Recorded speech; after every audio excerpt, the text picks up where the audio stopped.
जय Hind defence lovers. आज की टॉप हेडलाइंस कुछ इस प्रकार है। भारतीय नौसेना कमीशन करेगी एक साथ 3 और नई वॉरशिप्स। 5th जनरेशन के मामले में Su-57 भारत का एकमात्र ऑप्शन।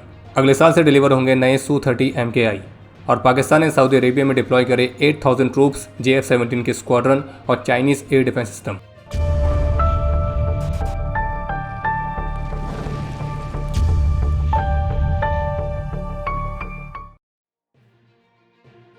भारतीय नौसेना अपनी सर्विस में 3 और एडवांस्ड स्वदेशी वेसल्स को कमीशन करने के लिए तैयार है, जिसमें शामिल है नीलगिरी क्लास की 5th frigate Dunagiri, Arnala class की 5वीं anti submarine warfare shallow watercraft अग्रे और संधायक क्लास की 5वीं और फाइनल सर्वे वेसल संशोधक। और ये तीनों वेसल्स इसी वर्ष भारतीय नौसेना को डिलीवर भी की गई थी और अब ये औपचारिक रूप से सर्विस में कमीशन होने के लिए तैयार है। इसके अलावा एक अपडेट यह है कि भारतीय रक्षा मंत्री श्री राजनाथ सिंह 18 मई से 19 मई तक वियतनाम के ऑफिशियल विजिट पर रहेंगे और फिर उसके बाद वे 19 मई से 21 मई तक साउथ कोरिया के ऑफिशियल विजिट पर भी जाएंगे।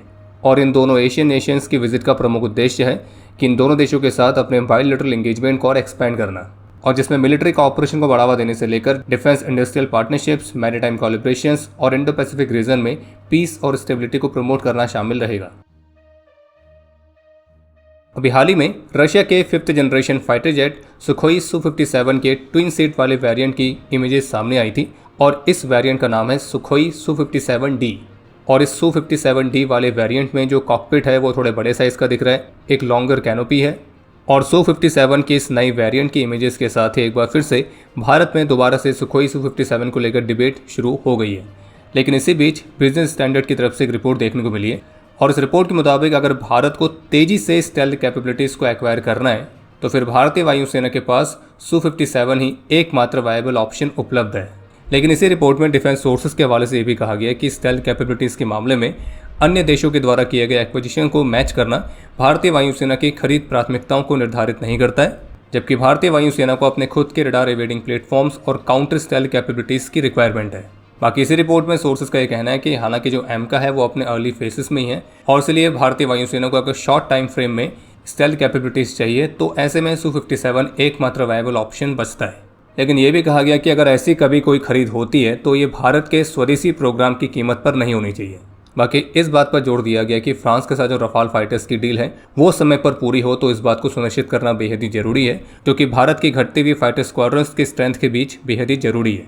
और सोर्सेज का यह भी कहना है कि कुछ एक्सपेंसिव स्टाइल फाइटर्स के साथ भारत के एयर स्पेस को डिफेंड करना फिजिबल नहीं है, क्योंकि एक तो ये फाइटर्स जो वेपन्स है वो इंटरनल बेस में कैरी करेंगे, जिस वजह से वो टारगेट पर Su-30 MKI या फिर रफाल जैसा एक्शन नहीं दे सकते हैं।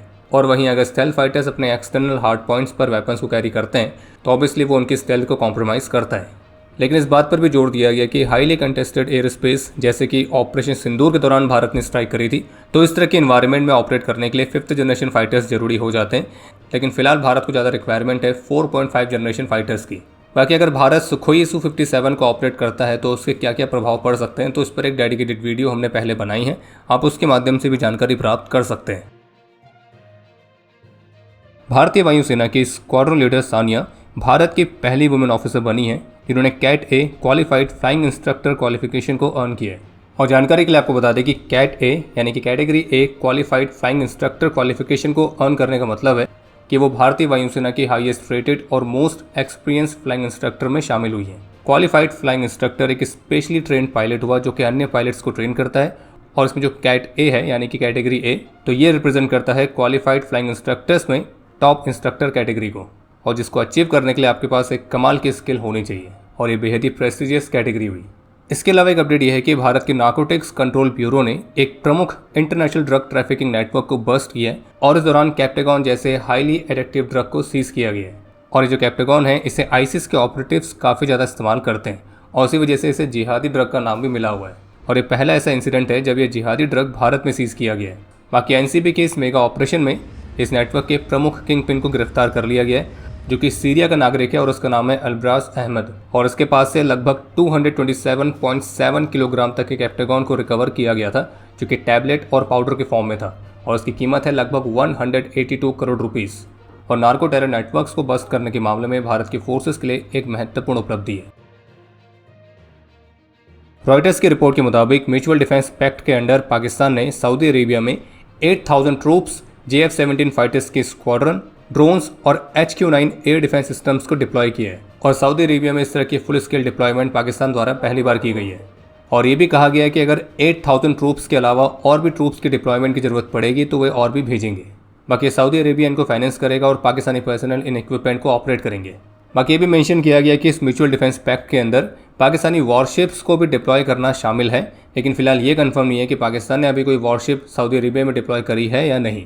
बाकी इसके अलावा न्यूज़ 18 की तरफ से रिपोर्ट जारी करके बताया गया कि पाकिस्तान की मिलिट्री ने एक बार फिर से अपने डिफेंस स्पेंडिंग्स को बढ़ाने की मांग करी है।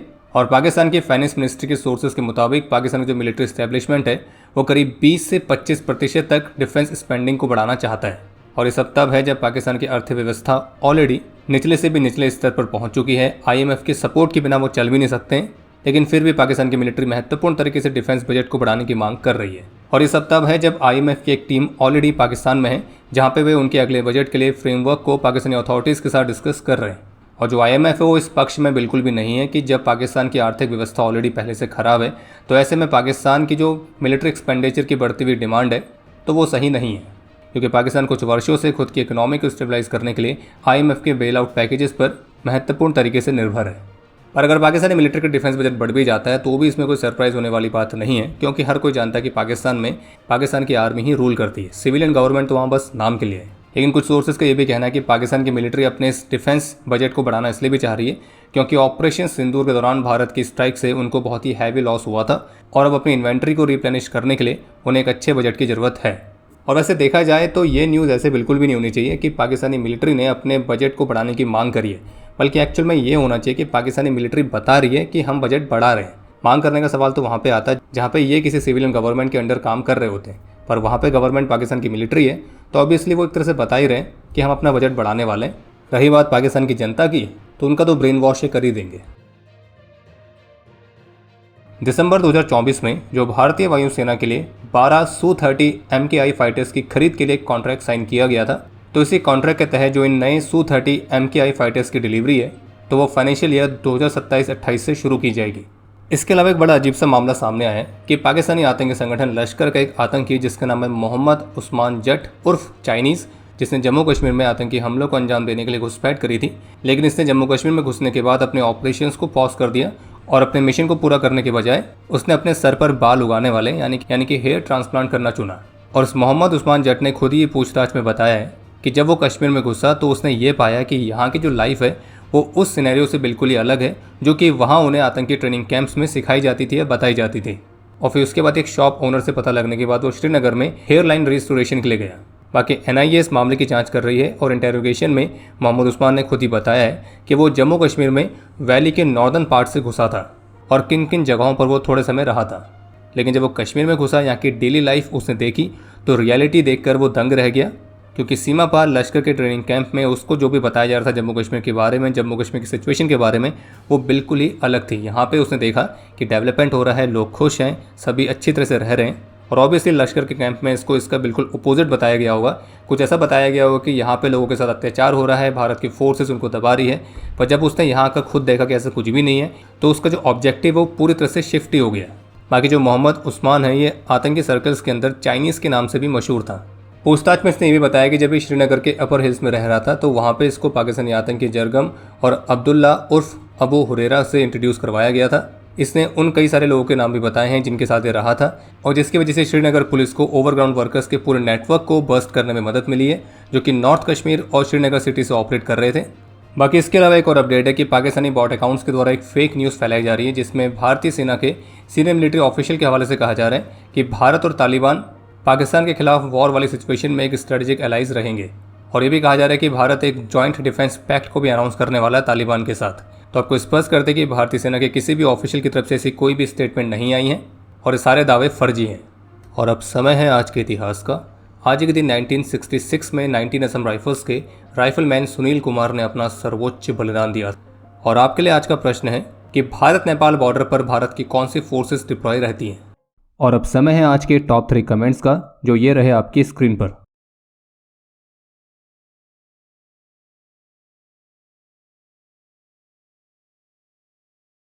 उम्मीद है आपको आज का एपिसोड पसंद आया होगा।